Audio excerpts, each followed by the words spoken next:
সত্যি যদি তুই আমার কথার বাধ্য হোস, তাহলে যতদিন না আমার পুণ্য শেষ হয় ততদিন ওই যমরাজ আর চিত্রগুপ্তকে তোর সিংহে চড়িয়ে বন বন করে ঘুরবি, বুঝলি? যেতে দেবে না। বিষ্ণু লোক যেন বাবার লোক। তোমার উপর তো ভীষণ অত্যাচার হয়েছে। এই বুড়ো বুঝি শুধু চাকরির মেয়াদ বাড়িয়ে নিচ্ছিল।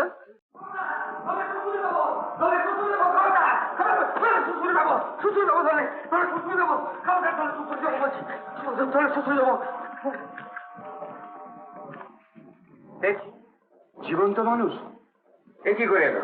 তাই তো, কাকে আনলি রে তোরা? আর কি করি বা মহাধর্মাধিকরণ যমরাজের বিচার কক্ষে প্রবেশ করলো? চুপ করে দাঁড়িয়েছিস কেন? কথা জবাব দে। আগে আগে কি করবো? সুড়সুড়ি দিয়ে ঠুকে বললো যে চিত্রগুপ্ত, এর জন্য তোমায় জবাব দিয়ে করতে হবে। হ্যাঁ, বাঁধোকে। বাদ মানে? তোমার বিচার হবে। বিচার হবে? আমি তো এখনো মরিনি, মরে তো বিচার। যেই অদে যে গো জমলোকে আসুক না কেন, আমার কর্তব্য তার বিচার করা। তোমায় এখন কিছুদিন বন্দি থাকতে হবে, হাত খালি হলে তোমার বিচার হবে। বাবা বাবা, চমৎকার বিচারের পদ্ধতি তো। দোষ করুক বা নাই করুক, ঘাপ করে অ্যারেস্ট তো কর, জেলে তো পচুক, তারপর বিচারে দোষী সাব্যস্ত না হলে একটু দুঃখ প্রকাশ করে ছেড়ে দেবো। বেড়ে চালাচ্ছেন স্যার। সম্মান করে কথা বল, বিচার সব। রাত্রিকালের বুদ্ধি পুরো, তাকে ঝক্কির কাজ চলে। হ্যাঁ মশাই, আমার দোষটা কি? জীবন্ত মানুষের জমলোকে প্রবেশাধিকার নেই, সে অধিকার তুমি লঙ্ঘন করেছো। আমি নিজে এসেছি না, আমি তো ঘুমিয়েছিলাম। আপনারই তো লোক আমাকে জোর করে ধরে এনে এখানে খুন করতে গিয়েছিল, তাদের ছেড়ে দিয়ে আমার উপর হামলাবাজি। আচ্ছা, একবার ফিরি, খবরের কাগজে যে দেবো না। আহা, রাগ করছো কেন? শান্ত হও। বুঝতে পারছি ভুল হয়েছে, মস্ত ভুল। সে কি পিসি, তুমি এখানে? হ্যাঁ বাবা, কলেরায় টেনে নিয়ে এলো। দেখ না, একবার করে টেনে নিয়ে যাচ্ছে, আবার ফিরিয়ে নিয়ে আসছে। বিচার আর হয় না, প্রতিবাদ করলে ড্যাঙস পেটা করে। সে কি মশাই, আপনাদের এখানে মহিলা দূত নেই? না না, তাই বলে একজন ভদ্র মহিলাকে পুরুষ যমদূত টেনে নিয়ে আসবে? লজ্জা করে না? ও পাপী। না না বাবা, শোন, জ্যৈষ্ঠী মাসে নির্জলা একাদশীর দিনে একখানি বাতাসা দিয়ে একটু জল খাবো ভেবেছিলাম। শুধু ভেবেছিলে ব্যাস, তার জন্যই?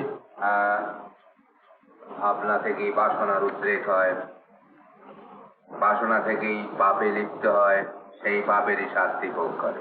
তা বামন পিসির মুক্তি কিসে? বুঝলে? পুণ্য পেলেই হবে তো? হ্যাঁ। বেশ, আমার পুণ্যের অর্ধেক দিয়ে দিচ্ছি, ওকে ছেড়ে দিন। চিত্রগুপ্ত, প্রভু। জাগত এই আগন্তুকের কি পুণ্য সঞ্চয় আছে? বিচিত্রগুপ্ত।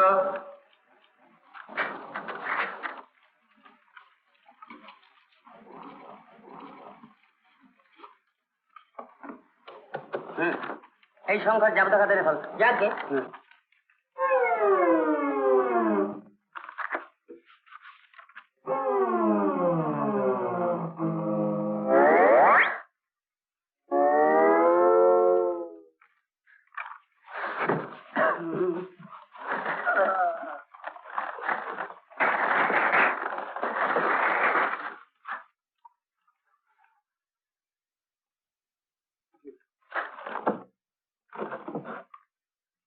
ধর্মরাজ, এই ব্যক্তি মর্তে অনেক সৎকার্য করেছে, যেমন রোগীর সেবা, শবদাহ ইত্যাদি। এই সৎকার্যের জন্য কিরূপ পুণ্যফল লাভ হবে তা ধর্মরাজের বিচার।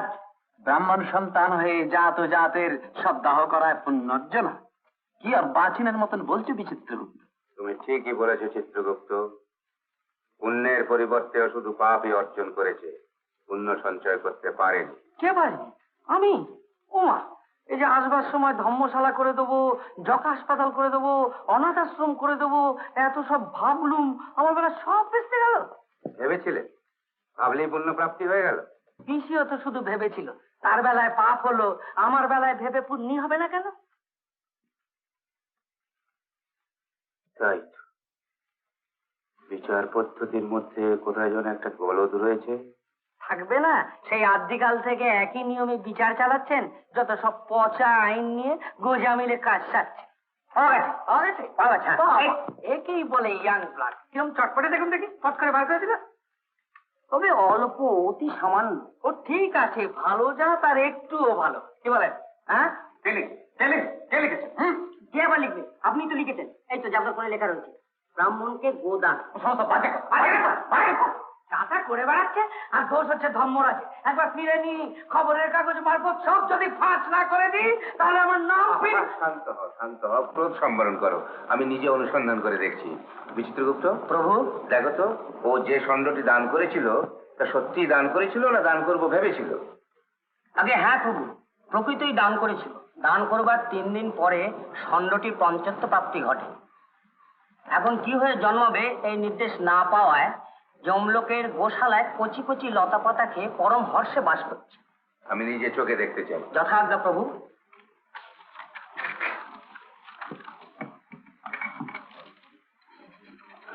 এই সংখ্যার ষণ্ঢটি আনো। তুমি কিচ্ছু ভেবো না পিসি, ষাঁড় এলেই তুমি ছাড়ান পাবে। আরে সার সার করছিস, কোন সার রে? আমার ভোলা, সেই যে মধু ঠাকুরকে দিয়ে এসেছিলাম। ও আহ, সেটা তোর সঙ্গেই মরে গেছে রে। আচ্ছা পিসি, মাধুরীকে এখানে দেখেছো? না, তবে শুনেছি এই লোকের ভোগ সেরে অন্য লোকে চলে গেছে। অন্য লোকে চলে গেছে? তাহলে তো আমাকেও এই লোক সে লোক খুঁজে দেখতে হবে। আচ্ছা পিসি, ষাঁড় এলেই তো তুমি ছাড়ান পাচ্ছ। মাধুরীর সঙ্গে যদি দেখা হয় তাকে বলো যে আমি এসে গেছি, শিগগিরই তার সঙ্গে দেখা করো। নিশ্চয়ই বলবো। এই সেই ষাঁড়? হ্যাঁ প্রভু।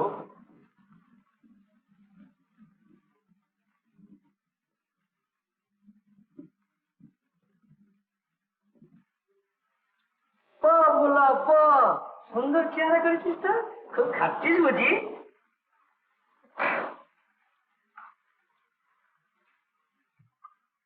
স্যার, তাহলে আমার পুণ্যের অর্ধেক নিয়ে পিসিকে মুক্তি দেওয়া হোক। হ্যাঁ, যথার্থই তুমি জানি। তোমার পুণ্যের অর্ধাংশ পেয়ে তোমার পিসি বিষ্ণুলোকে যাবার অধিকারিণী হল। ওকে বিষ্ণুদূতের হাতে অর্পণ কর। বিচিত্রগুপ্ত লিখে না। চলি বাবা, তবে আমি যাই। হ্যাঁ মাধুরী। শোনো, ভ্রান্তিবশত তোমাকে এখানে আনা হলো, তোমার কৃতকর্মের ফল তোমাকে ভোগ করতেই হবে। তার মানে এই না, না মরেই ভোগ? হ্যাঁ, জীবিতই হও আর মৃতই হও, যমলোকের বিধান তোমায় মানতেই হবে। তবে যেহেতু আমার নিয়োজিত দূত ভ্রমবশত তোমাকে এখানে নিয়ে এসেছে, একটা সুযোগ তুমি পেতে পারো। বেছে নাও, আগে পুণ্য ভোগ করবে না পাপের শাস্তি গ্রহণ করবে। পাপের শাস্তি? সে তো শুনছি ভয়ানক ব্যাপার, ভীষণ লাগবে। আচ্ছা মশাই, আপনাদের এখানে পুণ্যের ফলভোগটা কিরকম? এই যমলোকের যাবতীয় সুখ স্বাচ্ছন্দ্য পরম পরিতোষে উপভোগ করতে পারবে। যেখানে ইচ্ছা পরমানন্দে বিচরণ করতে পারবে। যেখানে ইচ্ছে মানে যে কোনো লোকে যেতে পারবো? না না, বিশেষ ক্ষেত্র বলে তোমার গতিবিধি এই যমলোকেই থাকবে সীমাবদ্ধ। খুব পুণ্য দিলেন মশাই, এত কাছে এসে ভগবানকে দেখতে পাবো না? শুনেছি তো পুণ্য থাকলেই তাকে পাওয়া যায়। বিরক্ত করো না, সামান্য পুণ্য বলে তাকে পাওয়া যায় না মূর্খ। বলো, আগে পুণ্য ভোগ করবে না? না না না, পুণ্য, ওই পুণ্যই আগে ভোগ করবো। কিন্তু কথা হচ্ছে যে এত বড় জমলোকটা কি আমি পায়ে হেঁটে বেড়াবো নাকি? সে কিন্তু আমি পারবো না। যদি পদব্রজে না হয়, তুমি তোমার ষণ্ডের পৃষ্ঠে আরোহণ করে যথেচ্ছা ভ্রমণ করো। কিন্তু ও তো আবার এখন স্বর্গের ষাঁড়, আমার কথা শুনবে কি? আমার আদেশে ব্যতিক্রম হবে না, তুমি যা বলবে তাই শুনবে। এই যমলোকে একমাত্র তোমারই আজ্ঞাবহ হয়ে থাকবে। তাই হবে? আমি যদি ওকে বলি শ্রী বিষ্ণু মানে ভগবানের কাছে নিয়ে যেতে, তাই হবে? বারবার বিরক্ত করো না। জড়দেহীরা যথেচ্ছা গমনের অধিকারী হতে পারে না। সে অধিকার দিতে পারেন একমাত্র স্বয়ং ভগবান শ্রীবিষ্ণু। ও আচ্ছা, তাহলে পরীক্ষা করেই দেখি আমার কথা শোনে কি না।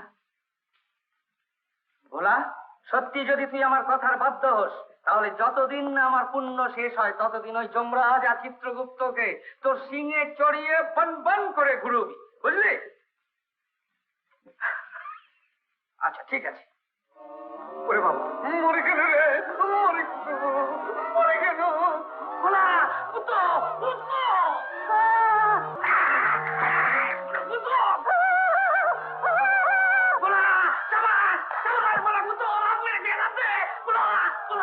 একদম জম্পুরের বাইরে দিয়ে আসবি, পাহাড়ে থাকবি, যেন ভেতরে ফিরতে না পারে। দাঁড়িয়ে দাঁড়িয়ে ধরা দিবি।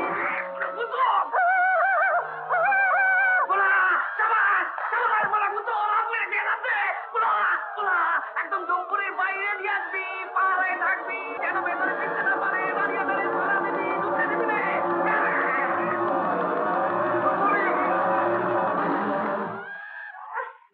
দেবে না। বিষ্ণু লোক যেন ওর বাবার লোক, যে লোক খুশি সে লোকে যাবো, ইন্দ্রলোক যাবো, ব্রহ্মলোক যাবো, শিবলোক যাবো। ষাঁড়ের পিঠে চেপে বেড়াও, এখানে ষাঁড়ের পিঠে কেন চাপবো? যেখানে সিংহাসনে চাপবো, সিংহাসনে চাপবো। এই, কে তুমি? এদিকে এসো। আসবো, এসো, এদিকে এসো। হ্যাঁ, ওকে। কাঁদছো কেন? না না, তোমাকে গুতাবে না। তোমার নাম কি? চিত্রগুপ্ত। তোমার কোনো ভয় নেই, এখনো কাঁদছো কেন? কতদিন চাকরি করছো কেন? 2 কোটি 53 লক্ষ 20,000 6 মাস, আর যে কদিন খুঁজলো। ও, এখনো চাকরি পাকা হয়নি। এখনো পাকনি? সব জায়গাতেই এক ব্যবস্থা। তোমার উপর তো ভীষণ অত্যাচার হয়েছে। এই বুড়ো বুঝি শুধু চাকরির মেয়াদ বাড়িয়ে নিচ্ছিল। অনেক দিনের স্বাদ, স্বাদ মিটিয়ে নাও। যতদিন আমি এখানে পুণ্যভোগ করবো ততদিন তুমি আমার প্রধান মুন্সি। এখানকার আইন কানুন সমস্ত পাল্টে সেজে দিয়ে যাও। আপনার জয় হোক। হ্যাঁ, বসো।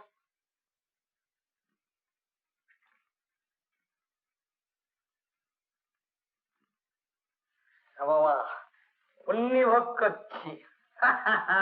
পুণ্যি, আহা। এরকম আরো অনেক সিনেমা দেখতে হলে ডাউনলোড করুন ক্লিক অ্যাপ।